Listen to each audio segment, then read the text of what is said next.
Depuis la dernière élection présidentielle, l'opposition est en lambeaux quasiment, et c'est peu de le dire. On voit une guerre de tranchées entre plusieurs partis de l'opposition qui s'affrontent, que ce soit par médias interposés ou par réseaux sociaux interposés, bien qui pour mettre fin à cette guerre des opposants, peut-être le MPL. Nous allons en parler tout de suite avec le premier vice-président du MPL, Pascal Yibé. Bonsoir. Bonsoir. Bonsoir à tous nos téléspectateurs. Et merci d'être notre invité. Dans ce mois de janvier, le MPL a fait déjà 2 sorties. D'abord, quelles ont été la teneur de ces 2 sorties que vous aviez faites? Nous avions fait une première sortie le 13 janvier de cette année pour faire le bilan de l'année écoulée, c'est-à-dire l'année 2020, où nous avons parlé des élections frauduleuses qui ont été organisées.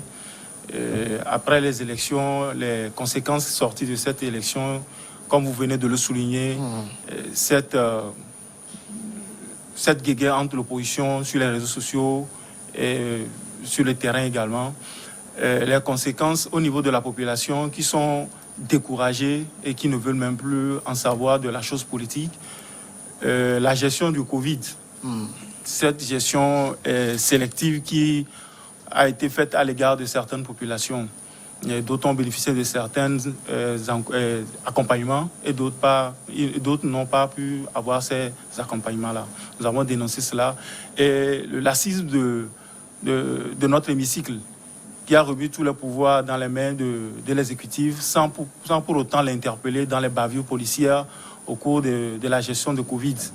Et également, le dossier que nous pouvons appeler Petrolgate. Le jugement inique qui a été rendu par le tribunal, nous l'avons également dénoncé. Et nous pouvons également remarquer dans notre sortie,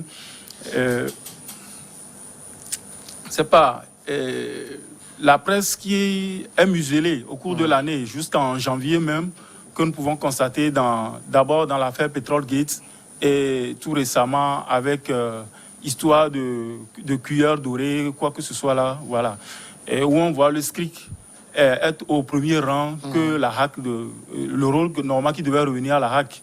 Donc nous avons également dénoncé cet état de choses-là. Oui. Alors, vous savez, beaucoup de choses que vous avez dénoncées, ça veut dire que pour vous, au MPL, l'année 2020, pour le Togo, sur tous les plans, était une année noire? Oui.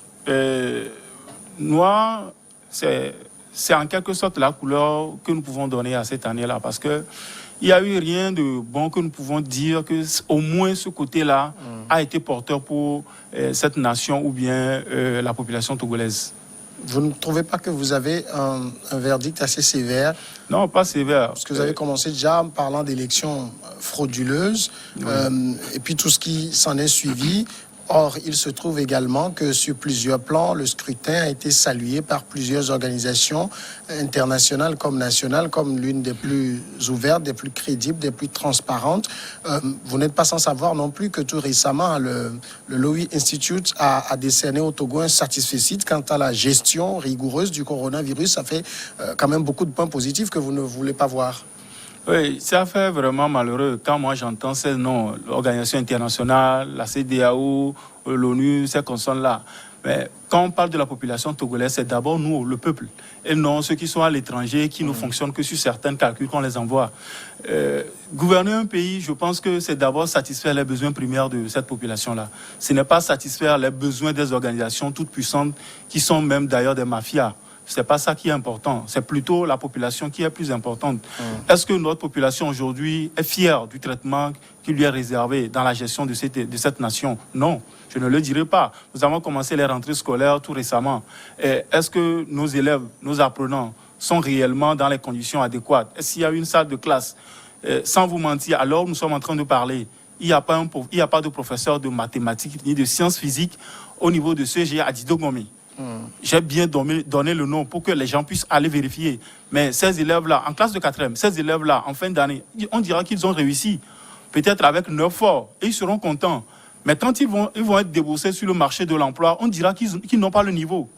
Mais nos barons, ceux qui sont à la tête de ce régime, ceux qui pillent ce régime-là, leurs enfants sont encore à l'étranger, ils viendront encore devenir des ministres, des directeurs de cabinet, qui sait, peut-être encore président de cette république.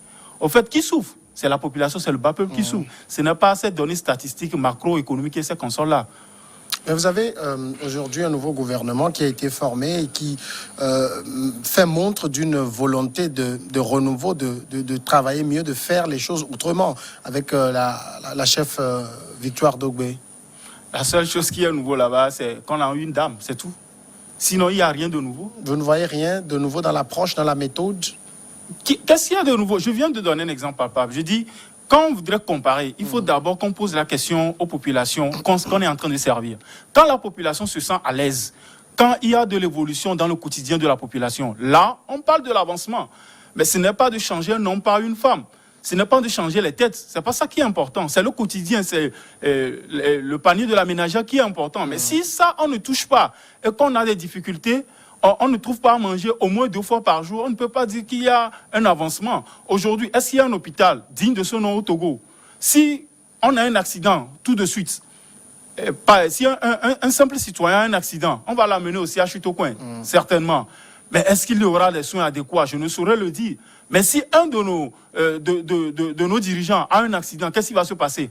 On affecte un avion pour lui. Pourquoi on lui affecte un avion? C'est parce qu'ils sont conscients qu'il n'y a rien qui se fait. Donc ce n'est pas moi qui le dis, mais eux-mêmes, ils en sont conscients.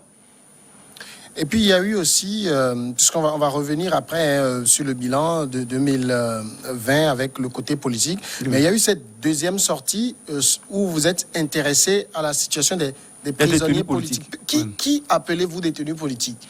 Depuis 2017, il y a eu des manifestations sur le territoire et on a eu à arrêter des gens. Oui. D'autres, c'est au cours de la manifestation, d'autres, on est venu les arrêter à la maison. D'autres, parce qu'ils ont porté un habit rouge le soir en revenant dans un taxi. Et toutes ces personnes-là, jusqu'aujourd'hui où nous sommes en train de parler, ils croupissent dans les géoles. Et ce qui est marrant, c'est qu'on a eu à sortir une feuille de route, que d'ailleurs même le MPL était le seul parti politique au Togo à avoir dénoncé. Et sur cette feuille de route-là, on a parlé de la libération de ces détenus politiques-là. Jusqu'à aujourd'hui, rien n'est fait. Et il y a un silence radio. On ne voit pas les gens comprendre l'urgence de la situation à défendre ces détenus-là pour qu'ils regagnent également leur liberté. J'accuse également une partie de ce peuple-là.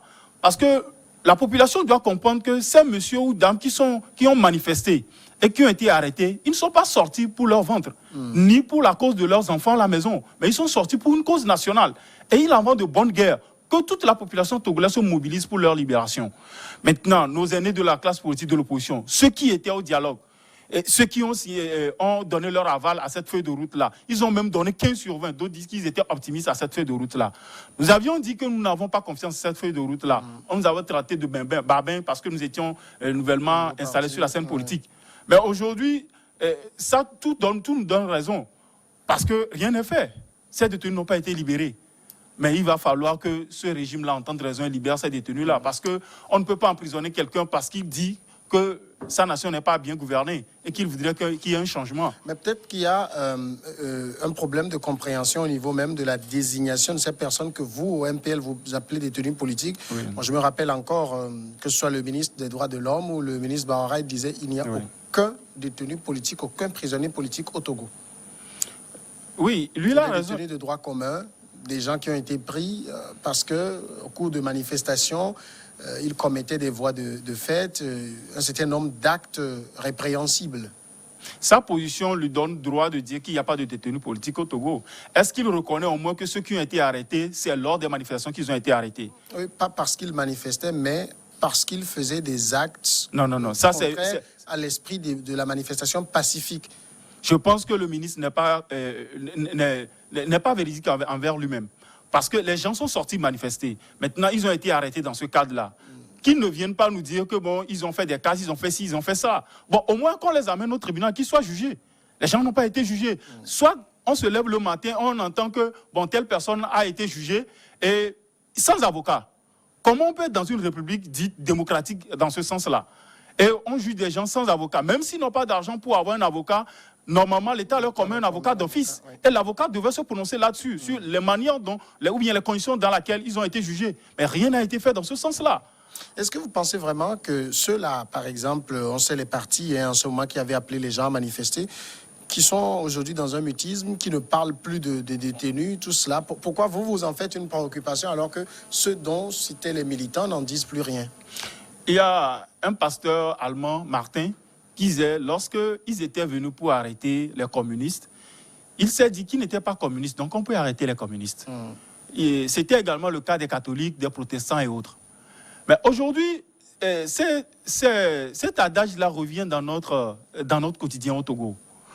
L'autre fois, je viens de parler comment appelle-t-on, des journalistes qui sont interpellés par le SCRIC, ce qui n'est pas normal. Oui. Et pas plus tard qu'avant-hier, on a également arrêté les syndicalistes au niveau des enseignants plutôt. Et nous voyons également la manifestation au niveau des docteurs. Au fait, quand ça arrive à l'autre, nous pensons que ça ne peut pas nous arriver. Mais à petit feu, si le Togolais arrive à faire la lecture de l'actualité dans notre République, il comprendra que, au fait, le SCRIC n'est quand même pas loin de chez lui. Ou bien la dictature sanguinaire là n'est pas loin de lui. On peut arrêter n'importe qui à n'importe quel moment, l'enfermer sans le juger. Parce que ça arrive déjà. Le pire, c'est que ça arrive aux journalistes. Et c'est grave.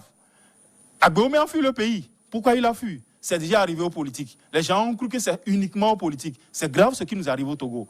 Il va falloir que toutes les couches sociales au niveau du Togo et dans notre République, nous prenions conscience de cet état de choses. Personne n'est à l'abri au Togo. Nous sommes tous des prisonniers en sursis.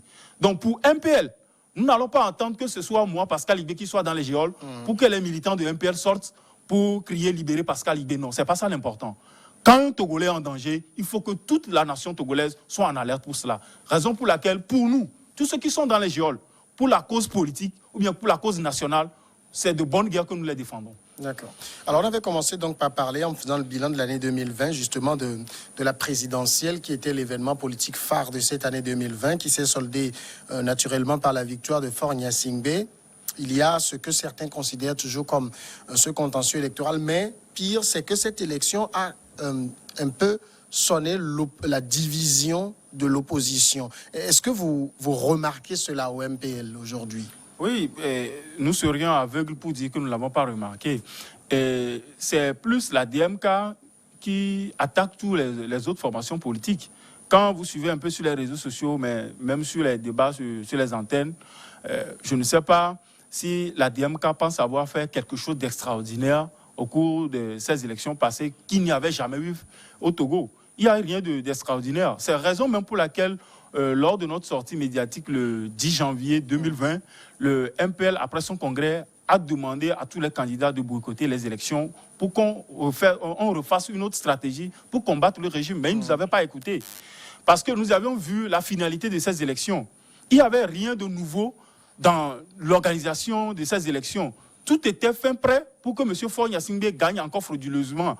Et nos aînés de la classe politique de l'opposition ne peuvent pas me dire aujourd'hui qu'eux, ils ne savaient pas. Ils étaient tous conscients. Mais pourquoi avoir cautionné cela? Pourquoi avoir légitimé M. Faure Gnassingbé encore au pouvoir une énième fois? C'est ce que nous n'arrivons pas à comprendre. Et le pire, c'est qu'aujourd'hui, ils font comme si ils sont surpris. Mais qui paie les pots cassés? C'est la pauvre population. Donc il va falloir qu'on arrête avec cette manière-là comment appelle-t-on, d'emprisonner l'espoir de cette population.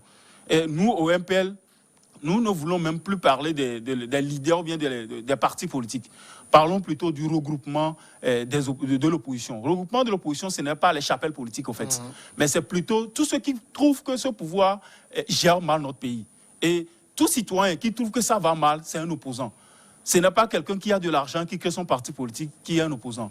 Mais c'est la population qui constitue cette opposition-là. Donc nous voudrons plutôt fédérer cette énergie-là qui constitue la classe politique de l'opposition et mettre une stratégie en place pour conquérir notre liberté. C'est ce qui est important pour nous. En même temps, cette fédération à laquelle vous appelez, est-ce que ce n'est pas une arlésienne dans la mesure où, quand vous voyez un peu tout cela, même si aujourd'hui vous dites que c'est la DMK qui attaque, les autres aussi s'en donnent à cœur joie pour répliquer, on a l'impression que le pouvoir, il est là, tranquille, dans son coin, et entre opposants, on se règle des comptes.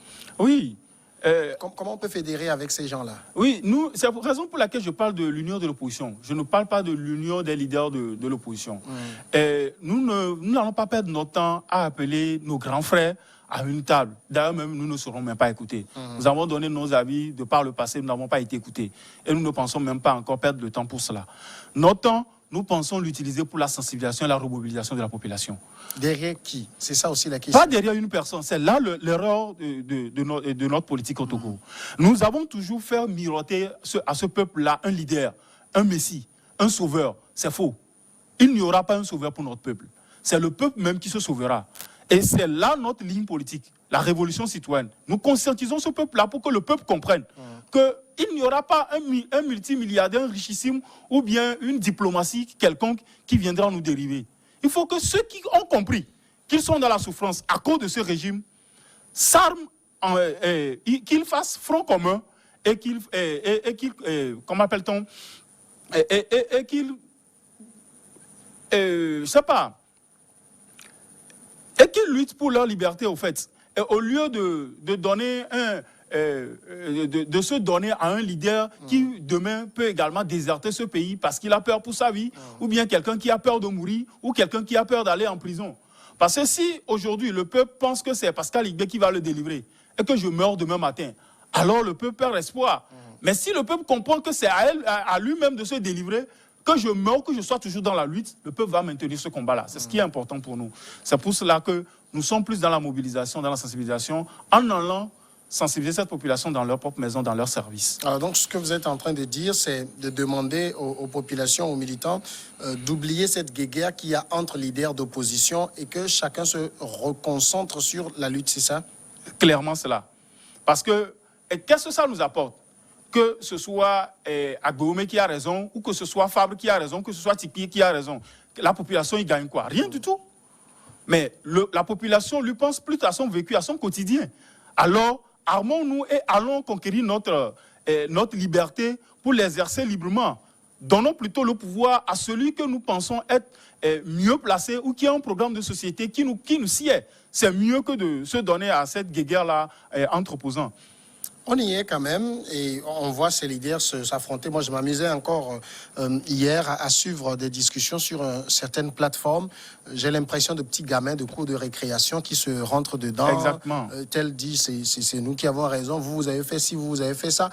Finalement, c'est quoi? Qu'est-ce qu'il faut? C'est amener tout ce beau monde au garage pour créer de nouveaux types d'acteurs politiques.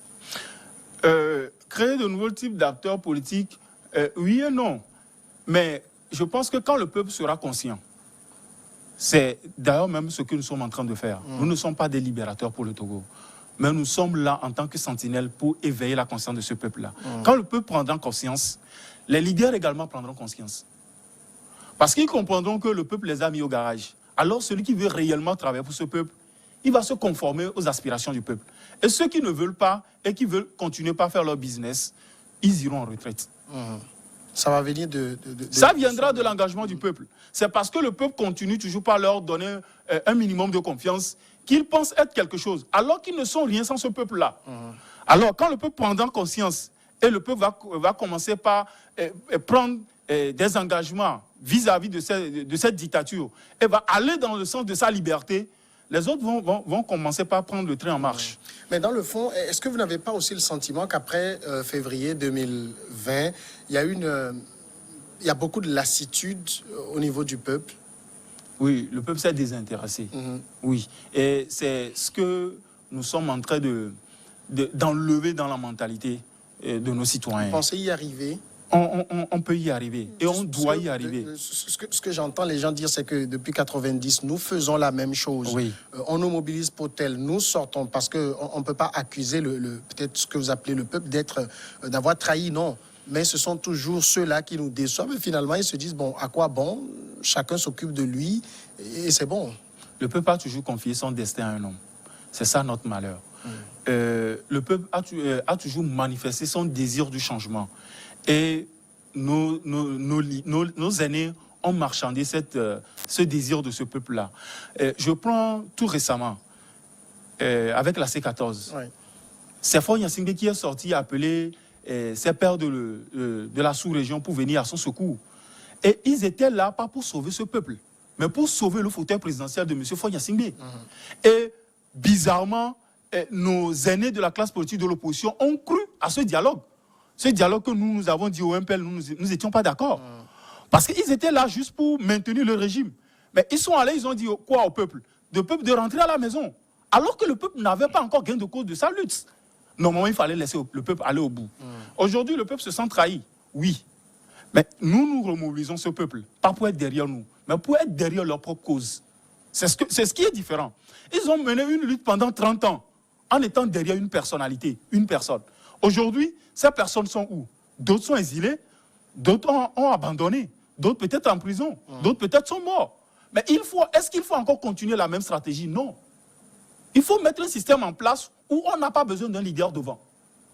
On n'a pas besoin de la tête de quelqu'un devant. Comment on le fait quand il n'y a personne devant? Vous savez, on a eu à tuer Dodi à Adakpame, juste parce que le jeune homme n'avait pas de toilette chez lui à la maison. Et il est sorti, à cause d'un coup de feu, le gars a été bastonné à mort. Est-ce que dans un peuple conscient, normal, est-ce que cela peut se faire? Et les populations sont parties filmer et on a partagé ça sur les réseaux sociaux. Ah voilà, on l'a encore tué. Et ça s'est arrêté là. C'est nos populations d'Adakpame qui se sont élevées comme quoi ils n'étaient pas d'accord. Donc nous autres, jusqu'à Adapan, on a cru que bon, c'est un problème au niveau des gens d'Adakpame. Et ils se sont en occupés eux-mêmes. On a tué Mohamed au niveau d'Avedi. Les autres se sont dit, bon, ça ne nous concerne pas, ça concerne les gens d'Avedi. On a tué le colonel Madoulba au camp, dans son bureau. L'homme qui a la tête d'une garnison qui protège le chef d'État. Ça veut dire ce qui lui est arrivé, pire, ça peut arriver également au chef d'État. C'est grave pour notre République. Et les gens de Sion ont manifesté, nous autres, on a trouvé ça normal. Non, nous avons un problème. Nous agissons comme des bêtes dans ce pays. Ce n'est pas normal. C'est ce à quoi MPL n'est pas d'accord. Il va falloir réveiller ce peuple-là. Quand nous serons conscients, quand nous allons être éveillés, ceux qui nous conduisent comme des moutons comprendront qu'ils ont en face des hommes qui réfléchissent et non des animaux. Ils vont, même s'ils doivent encore être sur la scène politique ou bien être encore au devant de nous, ils vont changer leur manière de nous gouverner. C'est-à-dire, pour vous, tous ces exemples que vous avez donnés auraient dû susciter une indignation populaire Normalement. Parce qu'en Tunisie, nous pouvons voir un jeune homme qui a juste pris de l'essence, qui s'est immolé. Mais la population a dit, ça ne peut pas arriver dans leur pays. Et nous avons vu ce que ça a apporté. Mais aujourd'hui, qu'est-ce qui arrive chez nous? Même nous voyons des gens qui se suicident. Mais ça ne nous dit rien. Quand ça arrive aux autres, les gens disent, bon, c'est eux. Et ils ont voulu s'ingérer là où ils ne devaient pas mettre leur nez. Mais quand ça leur arrive, ils disent, bon, ça nous est arrivé, personne ne dit mot. C'est que nous avons un problème mental. Nous sommes malades dans notre République. Nous avons un problème. Quand vous dites que vous travaillez à cet éveil de conscience, qu'est-ce que vous faites concrètement? Faisons des sensibilisations, faisons des porte-à-porte. Nous allons vers cette population-là. Nous faisons des petites réunions où nous expliquons la raison pour laquelle nous ne devons pas abandonner la lutte. La raison pour laquelle nous ne devons pas perdre d'espoir. Il y a d'autres même qui vendent cette lutte en prenant, au moment des élections, en prenant des 2000, des t-shirts et un sac de riz. C'est vraiment lamentable. C'est des insultes qu'on leur inflige, mais eux-mêmes, ils n'en sont pas conscients. Pour eux, c'est un plus, alors que ce n'est pas un plus. Si ce régime est conscient que vous avez faim, et vous laisse affamer pendant 5 ans. Après 5 ans, on vient vous donner 2000 et on vous habille avec un tricot de 800 francs et vous êtes content. C'est grave pour notre République. Donc nous essayons de leur montrer la gravité de ce qu'ils sont en train de faire. Et il y a également cette mauvaise philosophie-là qu'on injecte dans notre population. Comme quoi c'est l'armée qui tue la population. C'est faux, c'est un débat qui est erroné. Nous faisons comprendre également à cette population que ce n'est pas l'armée qui nous tue, mais il y a une milice qui nous tue. Quand vous voyez dans les manifestations, quand il y a mort d'homme, ce n'est pas ceux qui sont habillés, des corps habillés, qui tirent sur nous. Eux, ils viennent avec des gaz lacrymogènes, avec des bâtons, pour recadrer. Mais qui est-ce qui tire sur nous? C'est la milice qui tire sur nous. Alors notre armée même a un problème. Notre armée est emprisonnée. Et je suis sûr que l'armée même espère que notre lutte aboutira à sa liberté. Donc il ne faut pas qu'on mette l'inimitié entre la population et son armée. Et il y a également cette mauvaise compréhension là où les gens disent que c'est les Kabyles qui ont pris en otage le pouvoir. C'est faux. Moi, j'ai eu la chance de visiter mes oncles à Pia. Mais la misère est ambiante. Nous-mêmes, à Lomé, nous sommes encore plus à l'aise qu'eux. Donc, penser que c'est une ethnie qui nous fait souffrir, c'est une erreur. Il faut faire comprendre à cette population que la minorité pieuse a son naissance dans toutes les familles, dans toutes les ethnies. Et cette majorité qui souffre là également se trouve dans toutes les ethnies. Nous, la majorité qui souffrons, nous devons nous regrouper, nous armer pour lutter ensemble pour notre liberté. Mais est-ce que vous n'avez pas peur, en se faisant ce travail d'éveil, d'être accusé de pousser les gens à une sorte de révolte? Est-ce que quand je ne suis pas libre, quand mes droits, je suis opprimé dans mes droits les plus élémentaires, qu'est-ce que je dois faire? La moindre des choses, c'est que je m'exprime. Quand je m'exprime et que je sens que je ne peux pas le faire seul, la moindre des choses, c'est que j'explique à mon voisin, à mon collègue de service et à ma famille que ça ne va pas et que nous devons ensemble nous unir pour notre liberté. Mais si ça gêne quelqu'un, que la personne change sa manière de gouverner et c'est bon. D'accord, il reste 2 minutes. Je voudrais vous entendre quand même sur un autre sujet d'actualité politique. Ce sont les élections régionales qui s'annoncent. Comment le MPL perçoit tout ça? Il y a des réunions qui se font déjà au ministère avec d'autres partis politiques. Il y a même un cadre, un comité d'appui mis en place pour s'assurer de la bonne tenue de cette élection. Je crois que le comité, ils l'ont surnommé CENAP ou quelque chose comme ça. CENAP. Voilà. Quand ils ont fini avec Togo Télécom 1, Togo Télécom 2, les différents types de dialogue, aujourd'hui, c'est CENAP ils ont trouvé. J'espère que CENAP pourra sauver ce pays. Parce que nous, au MPL, nous ne comprenons pas que nous sommes dans la routine à chaque fois. Il faut aller aux élections dans toutes les contestations possibles et aller à quel moment, un mois, les gens disent qu'ils ne veulent pas aller aux élections et à un mois, sans aucune préparation, on s'y lance. Après, on dit, on nous a volé, les Togolais sortez pour manifester, réclamer vos droits. Les Togolais sortent, on les tabasse, on les tue, ils deviennent des réfugiés politiques et après, on est là encore autour d'une table, sans revoir ceux qui sont en prison. Ceux qui ont été arrêtés arbitrairement, sans défendre leur cause, on fait encore une table ronde et on se prépare encore aux échéances politiques, aux échéances électorales. Donc, disons au fait que la classe politique de l'opposition, je me demande si elle a été formée uniquement pour aller aux élections. Les élections sont importantes pour une république. Si nous voulons parler de démocratie, oui. Mais au moins le quotidien du Togolais d'abord. Ils ont formé le comité. Pour faire quoi concrètement? Pour organiser une élection. Pas pour faire sortir nos frères ou bien nos militants qui sont en prison. Pas ça. Mais uniquement pour les élections régionales. Donc, tout est fait aujourd'hui au Togo comme si nous vivons des élections. Alors qu'il n'y a même rien de concret dans les élections que nous tirons. Nous gaspillons des milliards pour ne rien avoir. C'est vraiment dommage et dramatique pour notre pays. Pour vous, régional, le MPL n'y pense pas. Ça, nous dit mon. Pascal Igbe, merci. C'est moi plutôt qui vous remercie. Répondre à nos questions, premier vice-président du MPL. Voilà, on va marquer tout de suite la pause et on reviendra après pour continuer avec Regard Croisé.